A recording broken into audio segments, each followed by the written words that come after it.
La puerta de esperanza. En este estudio analizaremos lo que pasó tras la derrota humillante de Israel en Ai, descrita en Josué 7. Además, estudiaremos Josué 8 del 1 al 29 y meditaremos en la siguiente pregunta. ¿Qué nos dice esta historia acerca de la capacidad de Dios para transformar aún nuestros mayores fracasos en oportunidades? Empecemos. El relato de Josué 8, del 1 al 29, demuestra poderosamente la capacidad de Dios para transformar el fracaso en oportunidad.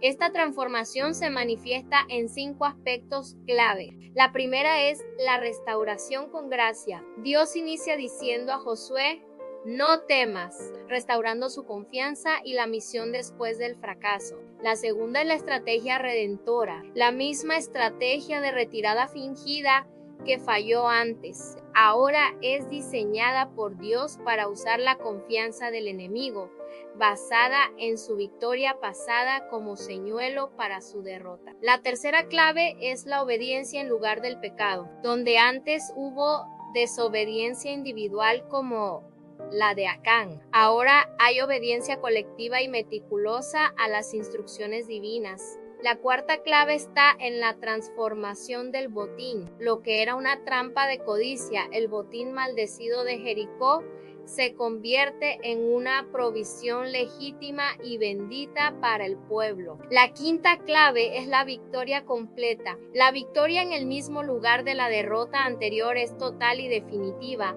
restaurando la autoridad y la confianza. Dios es especialista en redención. No solo ofrece una segunda oportunidad, sino que transforma las cicatrices del fracaso en la estrategia para la victoria, usando nuestras caídas como aulas de aprendizaje para enseñarnos dependencia total en Él y demostrar su gracia y poder redentor. Como acabamos de ver, la estrategia de Dios convirtió la derrota inicial de Israel en una ventaja táctica, lo cual transformó el valle de Acor, palabra hebrea que significa angustia, en una puerta de esperanza. La excesiva confianza propia tras su victoria sobre Israel llevó a los habitantes de Ai a repetir su estrategia y atacar a los israelitas, que fingieron retirarse derrotados. Una vez que los de Ai fueron atraídos fuera de su fortaleza, los 30,000 israelitas ocultos cerca de la ciudad descrito en Josué 8:4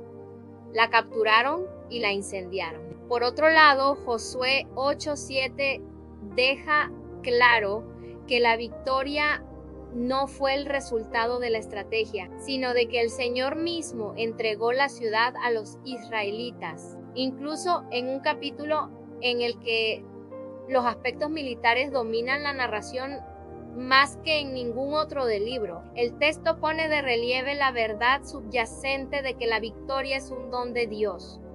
En Josué 8:2 se describe el momento decisivo de la batalla. Este se produjo cuando los hombres de Ai abandonaron la ciudad y comenzaron a perseguir a los israelitas. Esta fue la segunda ocasión en la que Dios habló después de instruir a Josué acerca de la estrategia que debían emplear para capturar la ciudad, señalando así que él era quien supervisaría la batalla. Hasta este punto del relato desconocíamos el desenlace del encuentro bélico, pero ahora quedó claro que el ejército israelita saldría victorioso. El arma en la mano de Josué era una espada curva tipo Keyech, Peshe, no una espada convencional o jabalina. Puede ser que en tiempos de Josué no se utilizara como arma propiamente dicha, pero se había convertido en un símbolo de soberanía. Además de dar la señal de ataque, ella ilustraba la soberanía de Dios en la derrota de Ai.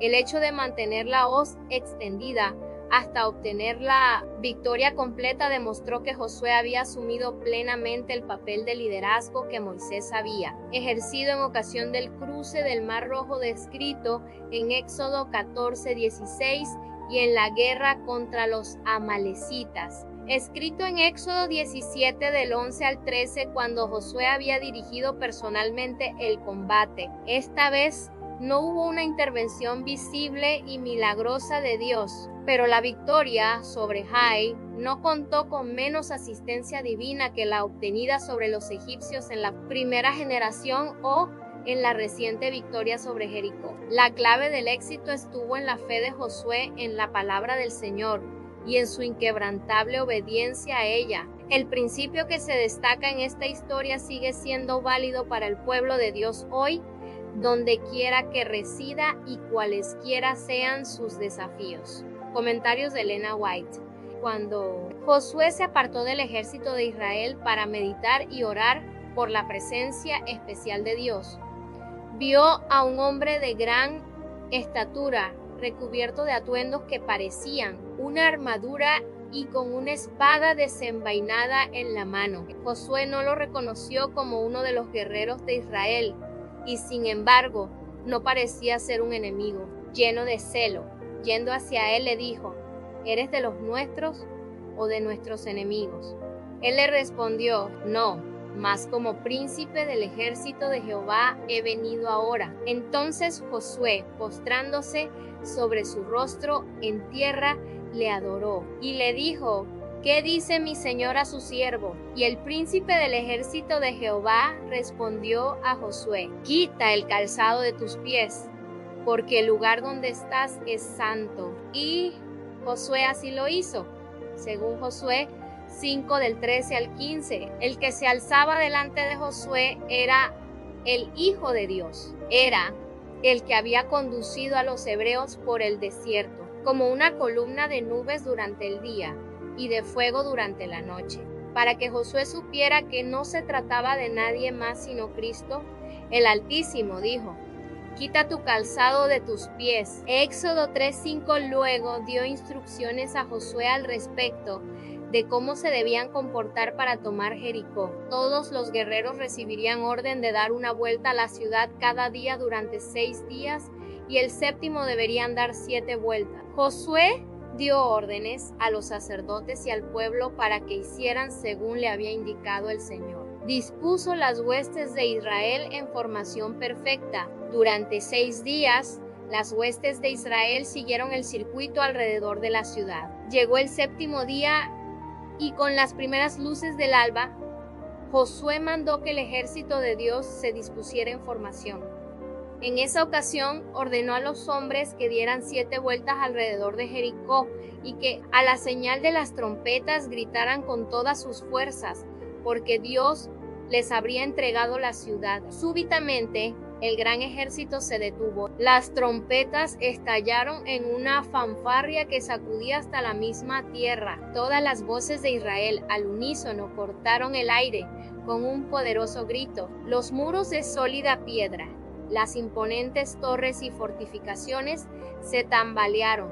Sus cimientos cedieron y con un estruendo semejante a 1000 truenos cayeron formando un amasijo de ruinas. Los habitantes y el ejército enemigo, paralizados por el terror y el desconcierto, no ofrecieron resistencia e Israel entró y tomó cautiva la poderosa ciudad de Jericó. Con qué facilidad los ejércitos del cielo derribaron unos muros que habían parecido tan formidables a los espías que dieron el informe desfavorable. La única arma que entró en combate fue la palabra de Dios.